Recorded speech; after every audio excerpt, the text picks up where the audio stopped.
ఓం సమర్థ సద్గురు శ్రీ సాయినాథాయ నమః. శ్రీ సాయి లీలామృతము 26వ అధ్యాయము. మందిరలీల. షిరిడీలో సాయిబాబా యొక్క భౌతిక రూపం మరుగయ్యాక దేశమంతటా ఆయన ప్రతిరూపాలుగా మందిరాలు ఏర్పరచుకుంటున్నారు. దేశంలో ఎన్ని మందిరాలు ఏర్పడుతున్నా వాటన్నింటి వెనుక ఆయన ప్రేరణ, ప్రోత్సాహము కనపడుతున్నాయి. జీవుడు శరీరాన్ని విడిచే ముందే వేరొక ఉపాధి ఏర్పరచుకుంటాడని అంటారు. అలానే ఈ మందిర లీలకు బాబా తమ మహాసమాధికి ముందే అంకురార్పణ చేశారు. మనకీనాడు ఆయన మందిరం నిర్మించుకోవాలన్న ప్రేరణ కలిగినప్పుడు మనం అవలంబించవలసిన ఉత్తమ విధానాన్ని ఈ లీలలు సూచిస్తున్నాయి. శ్రీ సాయి మందిరం ఎలా కట్టించాలి? ఉక్రుల్ నుండి కేశవరావ్ అను భక్తుడు తరచూ షిరిడీ వచ్చేవాడు. 1917లో బాబా ఒకసారి అతని వద్దనున్న తమ చిత్రపటం తాకి అతనికిచ్చి, దీనికక్కడ మందిరం కట్టించు, నీకదే షిరిడీ అన్నారు. మందిరం నిర్మించాక అతడు మరలా షిరిడీ వచ్చినప్పుడు, నన్నక్కడ వదిలి నీవెందుకొచ్చావు అని గద్దించారు బాబా. మీరక్కడ ఉన్నారని మాకు తెలియాలి కదా అన్నాడు కేశవ్. సాయి నవ్వి, సరే సరే, అల్లా మాలిక్ అన్నారు. తర్వాత ప్రతిరోజు రాత్రి సాయి ఆ మందిరం ప్రాంగణంలో సంచరిస్తున్నట్లు అచటి వారికి అనుభవం కాజొచ్చింది. తర్వాత నారాయణ్ పురోహిత్ 1940లో మందిర పునరుద్ధరణ కోసం సాయి చరిత్ర పారాయణ చేస్తుంటే 4వ రోజున బాబా స్వప్నంలో కనిపించి, నా దుని లేకుంటే ఇది షిరిడీ ఎలా అవుతుంది అని కేకలేస్తూ రాళ్ళు రువ్వుతున్నారు. త్వరలో నిధులు చేకూరాయి. మందిర పునరుద్ధరణ పూర్తి చేసి దుని స్థాపించారు. దత్తభక్తుడైన బాబూసాహెబ్ తన 13వ ఏట 1920లో షిరిడీ దర్శించినప్పటి నుండి బాబాను ప్రార్థించేవాడు. పూణే నగరంలో బాబా మందిరం కట్టదలచి స్థల నిర్ణయం కోసం 1950లో పూణేలోని అరణ్యేశ్వర ఆలయంలో శ్రీ గురుచరిత్ర పారాయణ నామజపము చేస్తున్నాడు. 10వ రోజున కలలో బాబా కనిపించి, నీవింటికెళ్లే దారిలో నీ కాళ్ళు భూమిలో ఎక్కడ దిగబడతాయో అదే యోగ్యమైన స్థలం అని చెప్పారు. అతడు బయలుదేరి వెళ్తుంటే ఒక చోట అతని కాళ్ళు భూమిలోకి దిగబడ్డాయి. అక్కడొక చెట్టు కింద ధ్యానంలో కూర్చోగానే అతని మనోనేత్రానికి మందిరం యొక్క నమూనా దర్శనమైంది. అక్కడ ఒక కుటీరం వేసి అందులో సాయిపటం ఉంచగానే ఆ ప్రదేశమంతా సువాసనతో నిండింది. క్రమంగా అచటి తేళ్లు, పాములు ఆ ప్రదేశం విడిచిపోయాయి. 4వ రోజున అతనికి కలలో, నీకీ ప్రదేశంలో ఏమి దొరికితే దానినక్కడే స్థాపించు అని వినిపించింది. పునాదులు తవ్వుతున్నప్పుడు ఒక చెక్క పెట్టె, అందులో అస్థిపంజరము, దాని మొలలో కౌపీనంగా కాషాయ వస్త్రము ఉన్నాయి. ఆ మానవుని అస్థికలను నదిలో విడవదల్చి గోనెలో కట్టి ఒక పక్కన ఉంచారు. కొద్దిసేపట్లో ఒక పాము వచ్చి దానిపై కూర్చొని ఎవ్వరినీ దగ్గరకు రానియలేదు. సాయి చెప్పినది దాని గురించేనని తెలుసుకొని దానినక్కడే భూస్థాపితం చేస్తామని చెప్పుకోగానే పాము వెళ్ళిపోయింది. త్వరలో షిరిడీలోని సమాధి మందిరం లాంటి ఆలయం అక్కడ ఏర్పడింది. సాయి భక్త దాసగను మహారాజ్ 1956లో విగ్రహ ప్రతిష్ఠ చేశారు. అసలు సాయి మందిరం నిర్మించవలసినది అలానే విద్యానగర్లో నేనున్న ఇంట్లో నిరంతర సత్కాలక్షేపం జరగడానికి శ్రీ రంగన్న బాబుగారు, శ్రీ సమర్థ నారాయణ మహారాజ్, శ్రీ అవధూత వెంకయ్య స్వామి వంటి మహనీయులు అచటికి రావడానికి గల మహత్తర కారణమేమా అనుకునేవాణ్ణి. ఒకసారి ప్రక్క ఊరి నుండి కరీం బాబా, శ్రీ మస్తాన్ రెడ్డి అనే సాధు వచ్చి కాకతాళీయంగా ఈ విషయం చెప్పారు. సుమారొక దశాబ్దం ముందు అవధూత అయిన ఒక ముస్లిం మహాత్ముడు గూడూరు నుండి నడిచి వెడుతూ దారిలో ఇప్పుడా ఇల్లున్న చోట విధిగా కొంతసేపు కూర్చునేవారట. ఎక్కడ ఆత్మజ్ఞాని కొద్దిసేపైనా కూర్చుంటాడో ఆ ప్రదేశం పరమ పవిత్రమవుతుందని శాస్త్రం. అందుకే కాబోలు శ్రీ రంగన్న బాబు గారితో వారి ఇష్టదైవమైన కోదండరాముడు అక్కడ గొప్ప మందిరము, ఆశ్రమము ఏర్పడతాయని, ఎందరో మహాత్ములు వస్తారని చెప్పారు. శ్రీ నారాయణ్ మహారాజ్ కూడా అలానే చెప్పి నీవంగీకరిస్తే ఆ మహత్కార్యం తేలికగా జరుగుతుంది అన్నారు. నేను మాకు మందిరం మా గదిలోనే ఉన్నది. ఇక్కడ మందిరం ఏర్పడాలన్న శ్రద్ధ ఇచ్చటి వారికి ఏర్పడితే అది సాయి సందేశమని తలచి అలానే చేస్తాను అన్నాను. ఆ మాట మీద నిలబడు అన్నారు స్వామి. అలానే కొద్ది నెలల తర్వాత అక్కడొక మందిరం నిర్మించమని, దానికి స్థలం ఇస్తామని కొందరు స్థానికులు ముందుకొచ్చారు. అప్పుడొక సోదరుడు శ్రీశైలం వెళ్తుంటే యోగ్యమైన స్థలం నిర్ణయించమని శ్రీ స్వామి పూర్ణానందులకు జాబు పంపాము. కానీ వెంటనే నిర్ణయించవలసిన అవసరం ఏర్పడి విద్యానగర్ భక్త బృందం ద్వారా సందేశమిమ్మని శ్రీ సాయిని ప్రార్థించాను. నాడు అందరూ ఏకగ్రీవంగా ఒక స్థలం నిర్ణయించారు. అది వెనుక శ్రీ రంగన్న బాబు గారు చూపినదే. మరురోజే అదే నిర్ణయాన్ని శ్రీ పూర్ణానందులు కూడా మాకందించారు. వెంటనే మరికొంత స్థలం కూడా కొనవలసి వచ్చింది. మా వద్ద పైకం లేదనుకుంటుంటే స్థానిక వర్తకుడు చంద్రశేఖర్ వచ్చి మా వాళ్ళందరూ ఎంత వారించినా వినకుండా 1500 రూపాయలు ఒకతనికిచ్చాను. బాబా దయవలన అతడు తిరిగిస్తే అది బాబాకివ్వాలనుకున్నాను అన్నాడు. మరుసటి ఉదయమే ఆ వ్యక్తి అతనికి పైకం తిరిగిచ్చి, నిన్నటి నుండి నా మనసు ఎందుకో కలిసివేస్తున్నది, నీ పైకం తీసుకో అని చెప్పాడు.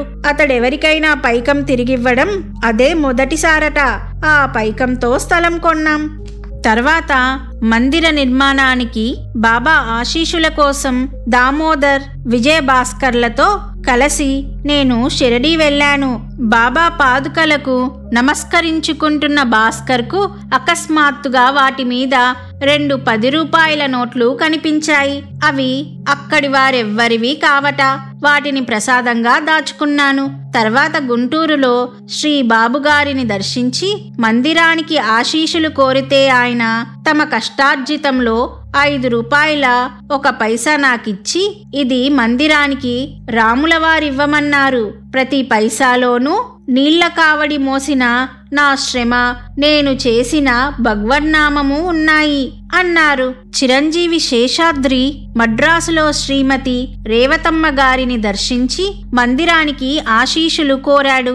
అమ్మ కొద్ది నిమిషాలు ప్రార్థించి 116 రూపాయలు అతనికిచ్చి, ఇది రేవతమ్మ ప్రసాదం కాదు, మీనాక్షీదేవి ప్రసాదం, అంతా బాగా జరుగుతుంది అన్నారు. చిరంజీవి విజయకుమార్ ఒక వారం శ్రీ పూండీ స్వామి సన్నిధిలో ధ్యానం చేసుకొని మందిరానికి వారి ఆశీర్వచనం కోరి ఒక కొబ్బరికాయ సమర్పించాడు.